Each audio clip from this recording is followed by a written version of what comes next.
Well, I'm so excited today to welcome our new friend, Dave Harvey, to God Size Stories. Welcome to the show, Dave. Patricia, it's great to be with you. Thank you so much for giving us the time to talk a little bit about your brand new book. I'm very interested. I believe that this will speak. I have many pastors that listen to this show and Christian leaders, so I'm very interested even to hear their from what they think about this book once they read it. I have one pastor that almost every book that I talk about, they buy and they always say, "My gosh, that was such a good book." So I'm very interested because this is a book for leadership. But I want you to first, Dave, tell me a little bit about you, about your ministry life. Just give us a little synopsis of who Dave Harvey is. Yeah, I'd love to. So married to Kim. We're about to celebrate our 43rd anniversary.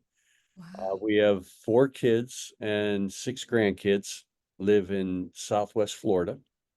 And on the ministry side, I lead a church planting network called Great Commission Collective that plants churches in North America and a number of other countries around the world. And I've pastored for many years. I've been in ministry. I'm now in my 40th year of ministry, and I've been, by the grace of God, been able to create enough margin to continue to write. And so I've written a number of books over the last 15 or 20 years as well. That's incredible. I know that you have a prolific writing career too. And so this is what number is this book? Is it I think well, it's 12 with a publisher, and then I did a few other ones that were published by a ministry, oh and so wow. maybe 15 or 16 along the way. You know, you guys that I interview always make me feel so bad because I have one published book.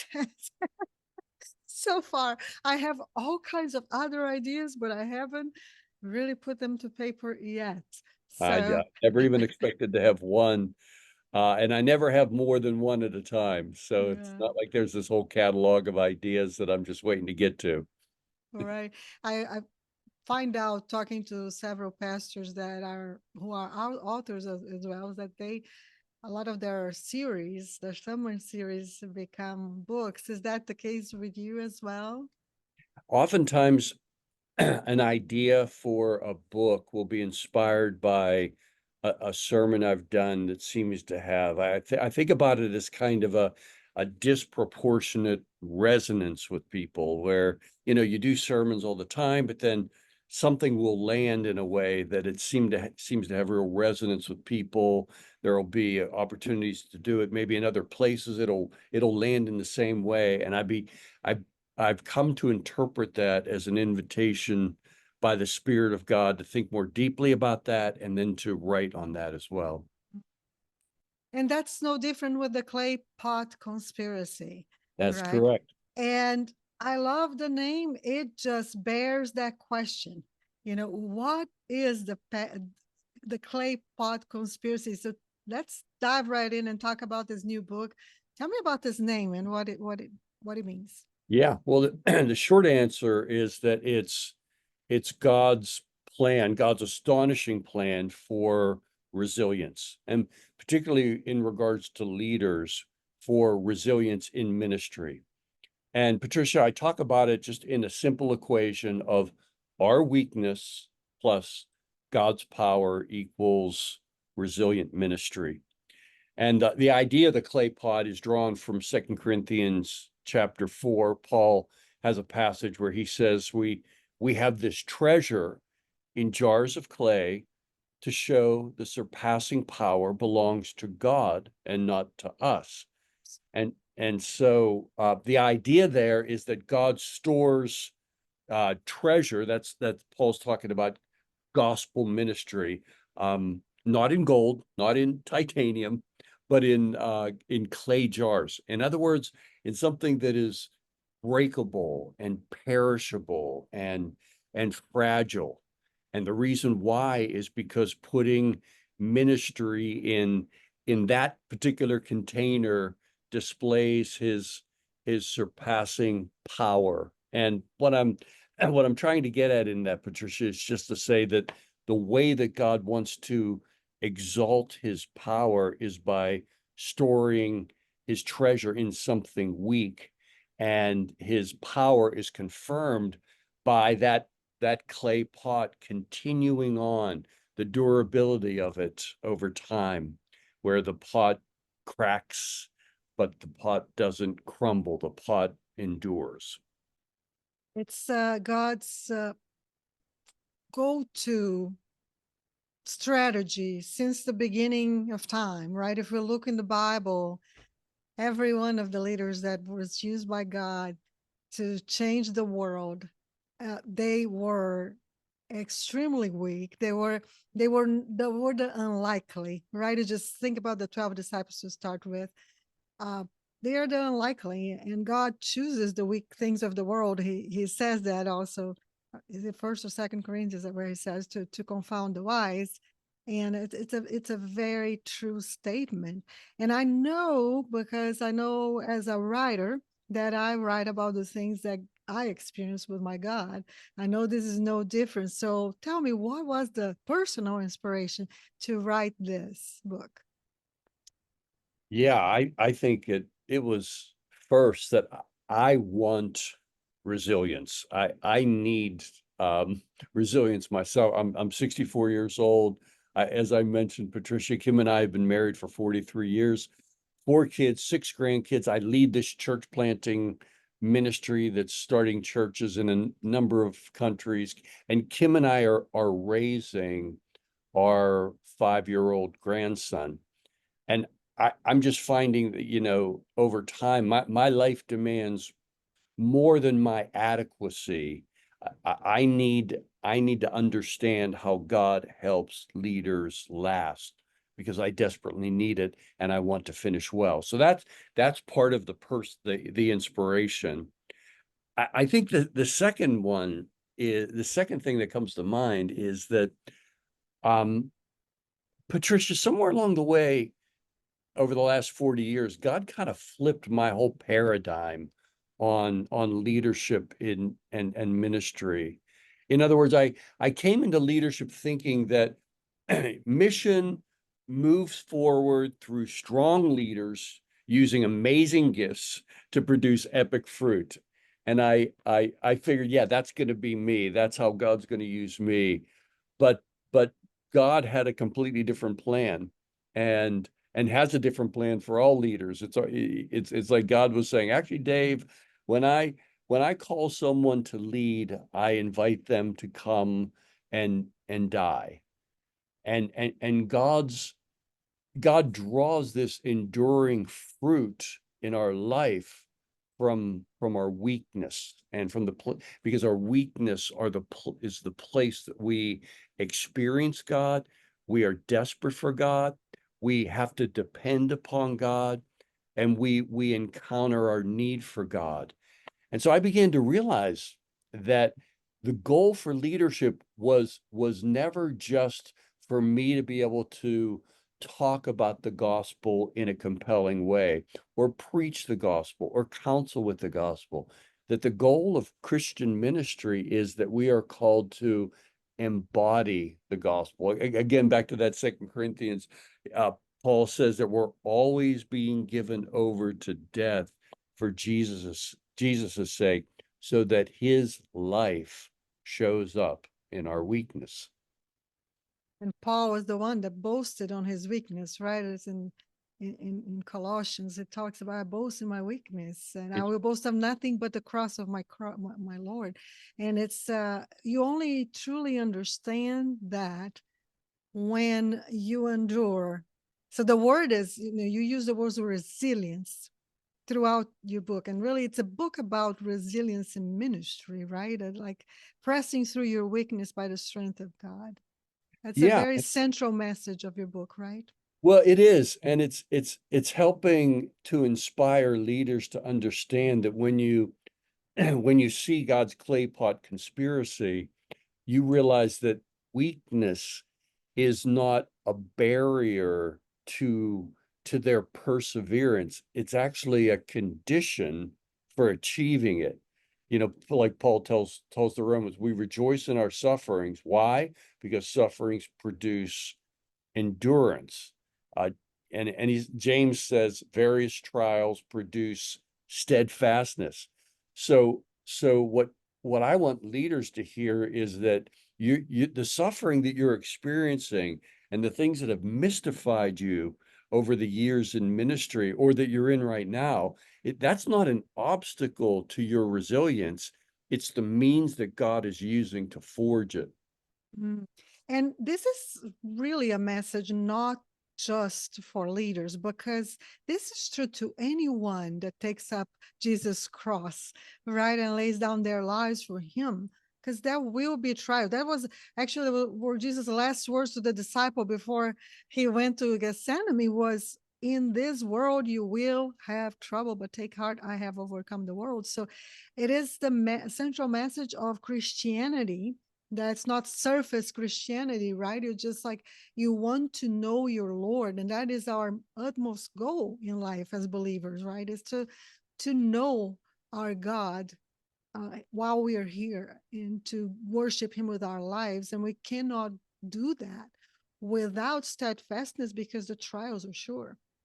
That's right. Yeah, I'm applying it in the context of leadership, but the message itself applies to all Christians. And you know, I think we kind of sign up, or we're converted with a hope that somehow that is going to be not only saving us but sparing us from some of the difficulty, challenges, suffering in the world. That the storyline that's set in motion is one where following Christ allows us to avoid the complexity and brokenness of the world and the fallenness of other people, when in actuality it's and the fallenness in ourselves, but in actuality it's God working in and through those things that is creating a soul that is going to be able to live and thrive in this life and flourish in this life,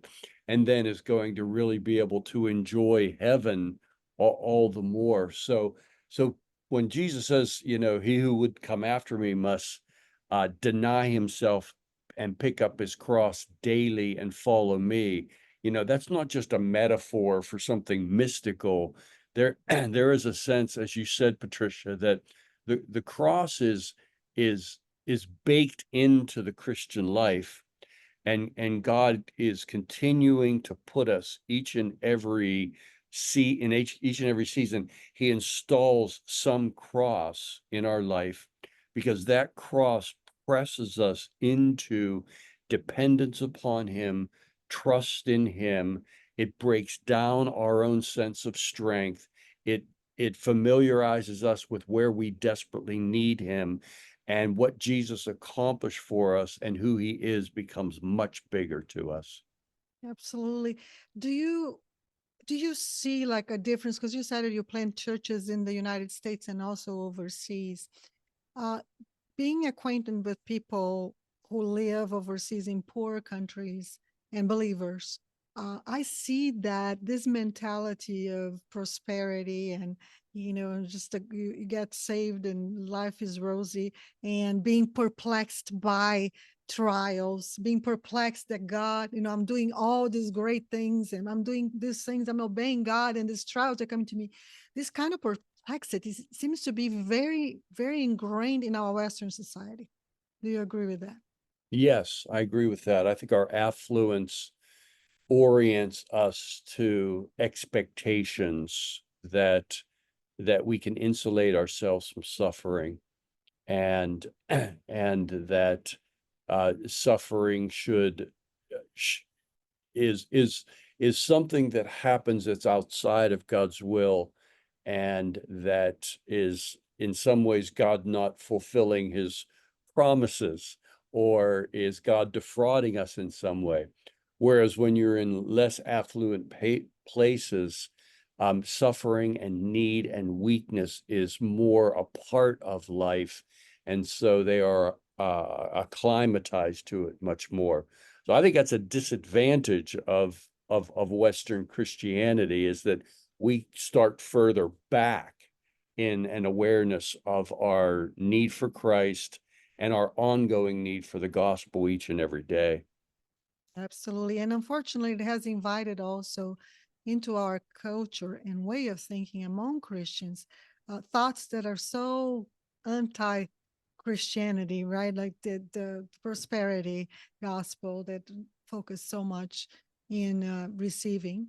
And then, other things as well, the new age area that you can manifest, not new age, they call it new thought, right? Manifest the good things to happen to you, and it is such a danger, and I see that really insidiously invading our Christian realm. And Yeah. so, it's and I love it that I like that the approach of this book is primarily for leaders, right? So tell me, a pastor or a Christian leader who's listening to this conversation, how do you pray and hope that this book is going to help them? Jesus experienced these things. So the very guy that we've signed up to represent and to preach his word and to follow, and he's the one that's invited us into this experience of the cross. And he himself experienced discouragement and a kind of disappointment. In fact, so deep that shortly before he died, he said, "My soul is exceedingly sorrowful, even to death." And there's probably people listening to this that can immediately relate to, that kind of sorrow, even feeling like death. Jesus, Patricia, asked the Father to be spared from the cross, so that he wouldn't have to bear the cup. He said, "Take this cup away, but not my will, but thy will." And so but it's not confined. Paul talks about his affliction in Asia, where he was so utterly burdened beyond his strength that he despaired of life itself, that he felt like he had received the sentence of death. So I would just say, I want pastors or leaders that are struggling, that are suffering, that are experiencing anxiety, that are feeling despair. I want to say, hey, you're not unusual. You're not alone. And you're still called. And so I want to reorient this idea of ministry from, these experiences and these circumstances are attacking my calling, over to, no, this is confirming my calling. This is fulfilling my It's calling. wonderful. It's expanding it. It's completing. It's going to help me to complete my calling. I love that. This last sentence that you said, this is actually confirming my calling. So I love that because you are expected to have this, and actually, that is how you can identify with those who are suffering, right? And That's right. That's right. And that's where the Second Corinthians 4 and the clay pot idea becomes so important, because Paul really does take the leader into an understanding of ministry, where an important part of an essential part at the very juicy center of ministry is embodying the gospel, not just knowing about it, but being able to embody it in your experiences. And so God installs in the life of these leaders, in the life of leaders, these experiences of crucifixion and resurrection, seasons where our life is basically reenacting the gospel, because what that does is it helps us to understand God and ministry, and to be able to bring out of our experience in helping other people the reality of what we've actually encountered. mm, wow, that's powerful, very powerful, and it's so needed that we grasp this concept, Dave. I really, it's a timely book. I think there are a lot of leaders out there, a lot of pastors who are discouraged, especially after the pandemic. The church has changed so much. We have been scrutinized in a different way. A lot of people, a lot of pastors lost a lot of members, who don't even come, don't tithe anymore. And there's a lot of people out there who are just questioning even their calling. So what a great book to encourage a pastor to say, no, no, this is exactly, this is confirming your calling. What you're going through is just confirming you are the suffering servant, as Jesus was, right? He was the man of sorrows, and we are to emulate him. So you, one other thing, you said that this is your most personal book. You said that, you mentioned that. So I know that there were some personal struggles, very, very particular ones that probably inspired a lot of this writing. So can you share an example of a personal struggle or a weakness that led to resilience, that led you to want to write this book? Yeah. Yeah. I mean, you asked earlier about the books that I've written. I would say of all the books that I've written, this one is the most autobiographical one because I wanted the reader to understand how the clay pot conspiracy became real for me because my life and my ministry path does have some unusual features to it. Um, I led a large church for many years in the Philadelphia area. And Patricia, large churches always have drama and problems and complications and complexity, but honestly, none of that prepared me for what life has been like over the last 15 years, where over the last 15 years, so this would be, like I said, I'm in my 40th year of ministry, but the last 15 have been particularly difficult. um, our our 24-year-old daughter declined into addiction, and we eventually lost her. So And sorry, Dave. we are now raising her 5-year-old son. Um, I was part of a highly publicized drama that played out in our denomination where I had to take over leadership as the whole denomination was kind of going into an identity crisis. And that was an incredibly stressful time. Um, and and and so there's information about that and about what happens when the church wounds you in the book. Had an unexpected series of events that that triggered our departure from a church where I had pastored for 27 years, where we went from being the objects of love to being subjects of suspicion among a small but vocal group of people in the church. And so these things where you just don't expect them to be part of life, you don't expect them to be part of ministry, where at the age of 52, Patricia, uh, Kim and I had to hit reset on life and on ministry. And I needed to learn how to be resilient and because we don't expect to have those kinds of experiences in the church. We expect to have them in the world. It's one of the reasons why the fourth wonder. So the book, The Claypot Conspiracy, is built around 7 different wonders. And the fourth wonder is learn love when the church wounds you. Because we don't expect, that suffering to come from the church. We think it's only going to come from the world. And a lot of times when it comes from the church, leaders are wholly unprepared to become a target of the church's imperfections. And when that happens, it becomes an identity assault because you feel responsible for, if you're a leader, partly responsible for the culture that's producing it or that has turned away from you. And it just bends the brain in different ways. And so, for leaders, that attacks faith. For leaders, that leaves them feeling defrauded. That sometimes, Patricia, that's what even triggers deconstruction among leaders. So I wanted to think deeply about that without exempting myself from the problem and as part of the problem. And so, the clay pot conspiracy was the result of that reflection. You talk a lot about joy and suffering, the tension between joy and suffering in this book.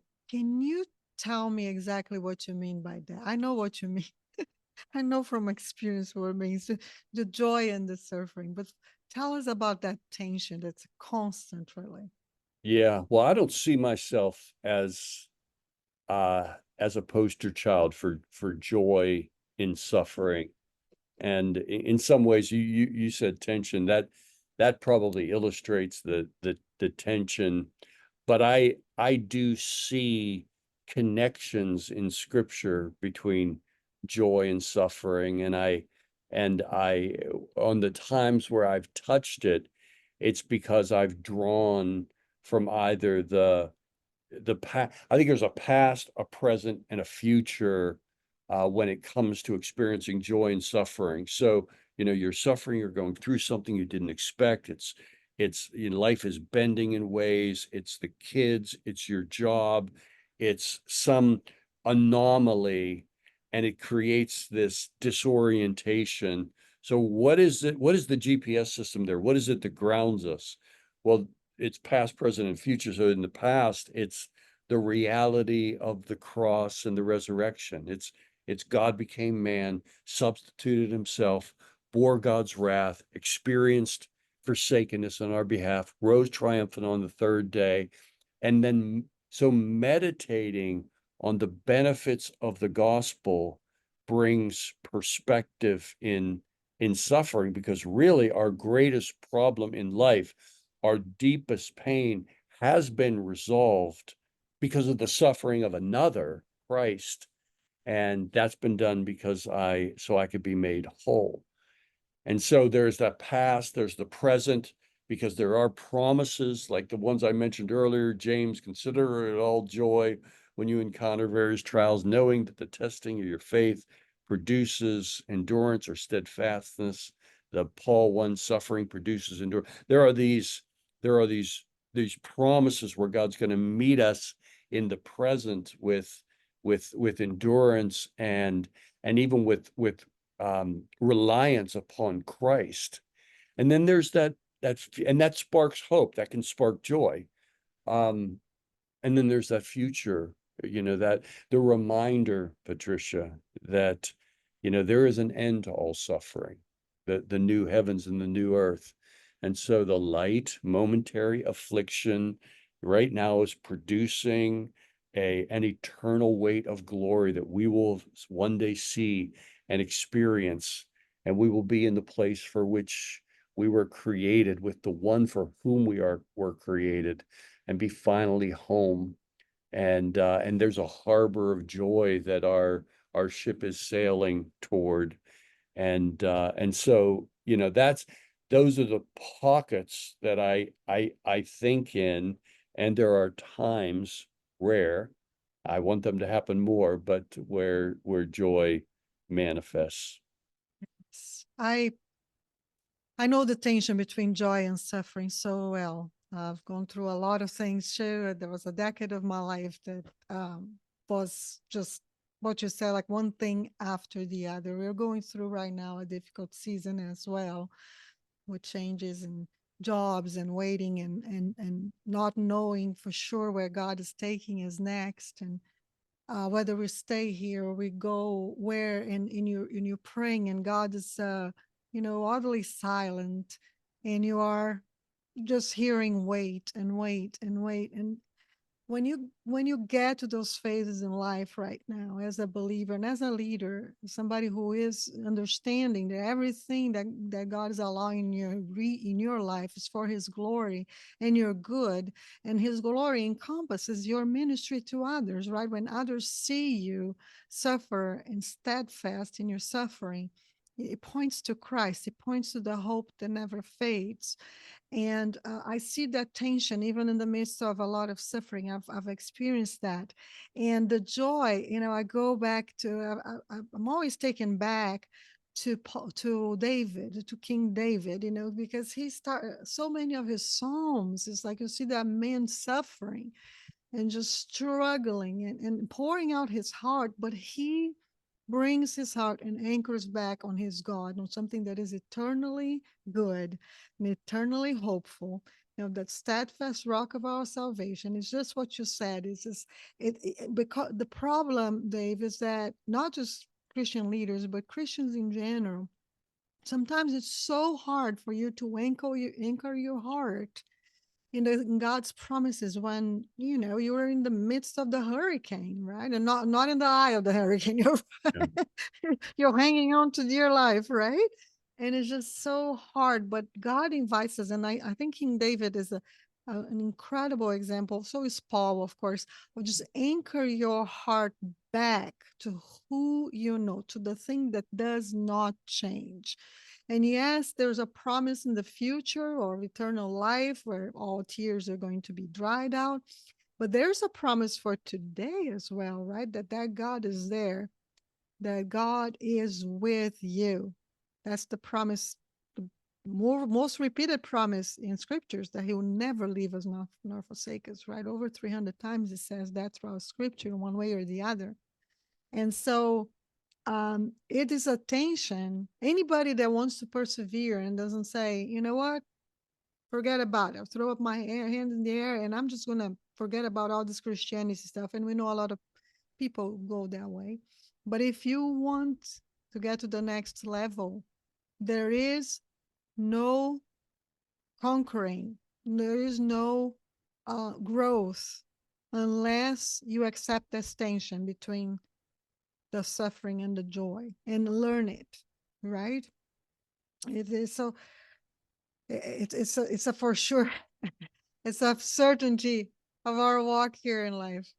It's but I one of the things that I wanted to ask you, because you mentioned, you touched on the seven wonders, they are kind of like key principles, right, for leadership resilience. So you gave us an example, but can you give us like a quick overview just so that people that are listening understand what the seven wonders or what these key principles are? Yeah. Yeah. So the book is divided into the seven wonders that make up the clay pot conspiracy. Wonder number one is store treasure in clay. That's the 2 Corinthians 4. Wonder number two is make death produce life. Number three is let repentance stoke resilience. So you can see there's kind of a confounding nature. We don't expect these things, but this is the way God works. Number four is learn love when the church wounds you. Number five is let enemies enlarge your soul.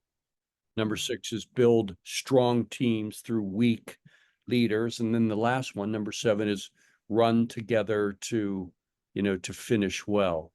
So Patricia, the idea is that the conspiracy is taking those things that we think are enfeebling us, weakness, enemies, betrayal, church wounds, sins that need to be repented of, and seeing it as a place where, according to scripture, God is achieving things in our soul and in eternity that can happen in no other way. I love the word conspiracy there because it it kind of sounds like sounds negative, but it's actually the opposite, right, of what you're saying. It's just like explain where you came with the word conspiracy there. Yeah, I know the word does kind of have dark overtones, but it's designed to reveal God's hidden plan to sabotage the enemy, and to display his surpassing power in a completely unexpected way. Also, it's God's secret design to humble the proud, to abolish boasting, and to inspire resilience, to help us to finish well. And so, that I said it's the clay pot conspiracy is my weakness, plus God's power equals resilience. We don't expect it to be my weakness. We expect it to be my strength, my, however we fill in the big X there. But it's our weakness in particular that become our inadequacy that becomes the place where God does that important, critical, enduring work. That's beautiful. What much needed book, Dave. I believe that it will bless, and it's already blessing a lot of people who have read it. I know that you have wonderful words from some ministry leaders that are really supporting your work on this particular book. And everybody who's listening to this particular show, you can get a copy of the clay pot conspiracy. We actually were going to have a link, as I usually have, on the show notes, where you can enter for the drawing for a chance to win a copy of the clay pot conspiracy. You're going to, of course, have the link there where you can purchase it. Let's support this wonderful, wonderful work. And Dave, as we finish this show, I wanted to ask you, talk to a leader out there, talk to a pastor who's discouraged, who's struggling to endure, and give them some encouragement right now. I would love to. Let me also mention, Patricia, that if for anyone interested in having ongoing devotional reflections on endurance and resilience, I have a devotional I release every Tuesday at revdaveharvey.com. It's called the Tenacious Tuesday Devotional. And you can just go there and click on that and subscribe to that. And it's a free devotional that'll be delivered into your inbox. So Perfect. And I will include that link on my show notes as well to ensure that people can easily find it. So it's Rev. yes, Rev Dave Harvey, REV DaveHarvey.com. And just click on the Tenacious Tuesday, and you can subscribe right there, and then it'll deliver articles and primarily a devotional, but also an article each month into your inbox. Awesome. All right. Well, as we finish, I'd love for you to encouraging a struggling Christian leader or someone who's struggling in life's hard seasons right now. Yeah, I think I just want to I want to normalize the idea of struggle and the suffering and even some of the emotional in the hard emotions or the emotional intensity of either ministry or just Christianity. When we pour over the Psalms and realize just how raw and honest and open the psalmists were with the experiences they were having, but then they were turning to God. Or we look at the life of Paul, and like the Second Corinthians 1 passage of being, I don't want you to misunderstand, brothers, of our experience in Asia. We were so utterly burdened beyond our strength that we despaired of life itself. Indeed, we felt like we had received the sentence of death. I mean, how often do we feel that way? Maybe some people feel that way right now, but Paul says, but that was to make us rely not upon ourselves, but upon God who raises the dead. And so, again, in the Christian life and in Christian leadership, part of the design is that God will deliver these experiences of despairing of in ministry or having these experiences in Asia because he wants to teach us reliance, and he wants to remind us of the God who raises the dead. But in order to raise the dead, you've got to have those descents into those horrible feelings of crucifixion where you feel like you're being pinned to the cross by something you're going through. But that is to make us rely not upon ourselves, but upon God who raises the dead. Beautiful. Dave, what an encouraging word and much needed word. And asking people to just stay with him, with God. You know, he never, never, never leaves us, not forsake us. So let's not forget that. Yeah. And everybody on the show notes, you're gonna find information on how to connect with Dave in every way, how to purchase the book, and also for my column for the Atlanta Journal-Constitution, where I write about the theme of resilience and hardships and this book. So God bless everyone. And Dave, what a pleasure to meet you. Godspeed to you in this project and all other projects to come. Thank you so much for this time. Thank you, Patricia.